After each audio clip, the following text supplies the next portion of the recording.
Controversial, unprecedented, and unexpected. 2016 was an election year for the ages, with an ending meant to disrupt Washington, and that it did.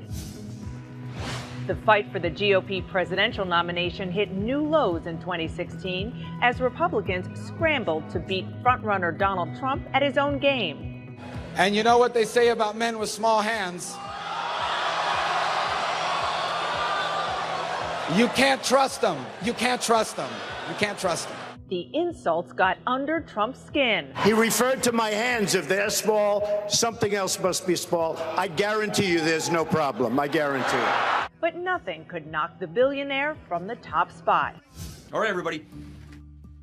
In a remarkable display of GOP hesitation and consternation about Donald Trump, House Speaker Paul Ryan, the top Republican in government, refused to endorse the presumptive GOP presidential nominee. Well, to be perfectly candid with you, Jake, I'm just not ready to do that at this point. I'm not there right now. Then, touche. Trump parroted Ryan's language in an interview with the Washington Post. I like Paul, but these are horrible times for our country. We need very strong leadership. We need very, very strong leadership, and I'm just not quite there yet. Ryan did eventually offer Trump a tepid endorsement, but the party's discomfort with their unconventional nominee persisted through Election Day. On the Democratic side, there was Hillary Clinton's rhetorical fumble about Trump voters. You could put half of Trump supporters into what I call the basket of deplorables, right?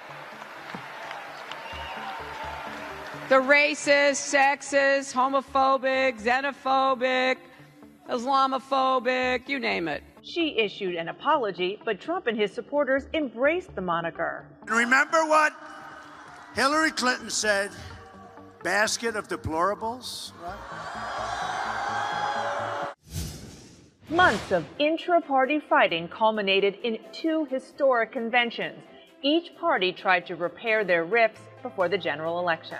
In Cleveland, a public display of GOP disunity. Trump's former rival, Senator Ted Cruz, was invited to speak, but refused to endorse the nominee. Stand and speak and vote your conscience. Trump, ever the showman, stole Cruz's thunder, appearing in the family box in the middle of the speech. And in Philly, it was an unknown couple, Khizr and Ghazala Khan, who took on Trump. Let me ask you, have you even read the United States Constitution? I will gladly lend you my copy. Trump took the bait, going after the Gold Star family in interviews and on Twitter, and handing Hillary a post-convention lead. For President Obama, 2016 was personal. Donald is not really a plans guy. He's not really a facts guy either. Obama eviscerated Trump on the campaign trail, and Trump hit back. He is the founder of ISIS. He's the founder of ISIS. But after years of stoking conspiracies about President Obama's birthplace, Trump reversed course for the sake of his own presidential run. President Barack Obama was born in the United States, period. Then there were the debates. The candidates' performances in 3 face-to-face fights were must-see TV for voters. Clinton used the matchups to lure Trump off message. He called this woman Miss Piggy. Then he called her Miss Housekeeping because she was Latina. Donald, she has a name. Where did you find her this? name Where is did you find Alicia this? Machado. But Trump successfully painted Clinton as more of the same, part of the problem in Washington, which, it turns out, really resonated. She's been doing this for 30 years. And why hasn't she made the agreements better? The monster political storm rocking Donald Trump's campaign. October brought an unwelcome surprise for the Trump campaign. An instantly infamous caught-on-tape moment from a 2005 Access Hollywood appearance where the Republican nominee is heard making extremely lewd comments about women. And when you're a star, they let you do it. You can do anything. Whatever you want. Those words led to a string of accusations from women saying that Trump had sexually assaulted them. With only weeks until the election, it seemed like the contest might be over.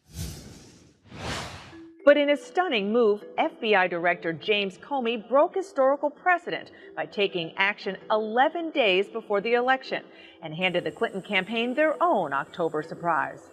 Comey had more power than usual since Attorney General Loretta Lynch was compromised after Bill Clinton boarded her plane during the investigation into Hillary Clinton's emails. Comey decided not to bring charges against Clinton in June. But then he sent a letter to Congress a week and a half before the election, saying the FBI was looking into additional emails discovered on Anthony Weiner's home computer. It is incumbent upon the FBI to tell us what they're talking about. He cleared Clinton again before November 8th, but her team points directly to his actions as a key reason for her loss. I accept your nomination for President of the United States. After trying in 2008, Hillary Clinton did make history in 2016, becoming the first female presidential nominee of a major political party. Still, her heartbreak was palpable when she spoke about falling short of the historic benchmark she failed to reach. I know we have still not shattered that highest and hardest glass ceiling, but someday someone will, and hopefully sooner than we might think right now. For the political world, 2016 will be remembered with one head-spinning day, November 8th. CNN can report that Hillary Clinton has called Donald Trump to concede the race. She has called Donald Trump to say that she will not be president. Even Donald Trump himself appeared surprised. As I've said from the beginning, ours was not a campaign, but rather an incredible and great movement. Voters certainly called for change in 2016. The test for 2017 is whether Donald Trump, a first-time politician and unconventional candidate and president-elect, can deliver his promise to fix Washington.